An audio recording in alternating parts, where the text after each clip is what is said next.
না। আমার ছেলের খুব অ্যালার্জি ছিল, তো আমাদের আজকে দিয়ে 4 সপ্তাহ আসা হলো। তো আমার ছেলের অ্যালার্জি এখন কমেছে। আগে খুব অ্যালার্জি ছিল, এখন কমেছে। কি হয়েছে আপনার জীবনে? আমার ছেলের খুব অ্যালার্জি ছিল। অ্যালার্জি ছিল? শ্বাসকষ্ট। শ্বাসকষ্ট ছিল? তো কতদিন ধরে অ্যালার্জি শ্বাসকষ্ট ছিল? ওই ছোটবেলা থেকে ছোটবেলা থেকে অ্যালার্জি ছিল। তো আগে থেকে কি কম কিছু বুঝতে পারছেন? অ্যালার্জিটা কমেছে আর শ্বাসকষ্টটা? আচ্ছা, অ্যালার্জিটা কমেছে। অ্যালার্জিটা অনেকদিন ধরে ছিল? আচ্ছা, আগে থেকে কমেছে। হাতে হতো না পেটে না পায়ের মধ্যে? গোটা গায়ে হতো। এখন সেটা আর হচ্ছে না, কমে গেছে, একটু হালকা কমেছে না? সত্যি যেটা হয়েছে সেটা বলবেন, প্রভু আগামী দিনে আরো আপনার জীবনে প্রভু কাজ করে দেখাবে।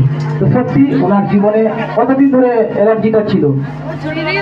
ছোটবেলা থেকেই ওনার যে শরীরের মধ্যে অ্যালার্জি ছিল।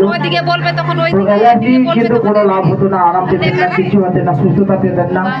লাগাতার উনি প্রার্থনা সভায় আসছেন, ওনার মা তার ছেলেকে নিয়ে আসেন, এক দুবার আসার পর থেকে যে অ্যালার্জিটা ছিল সে অ্যালার্জিটা কমে গেছে। আমেন। তো সত্যি প্রভু তার জীবনে অদ্ভুত কাজ করেছে।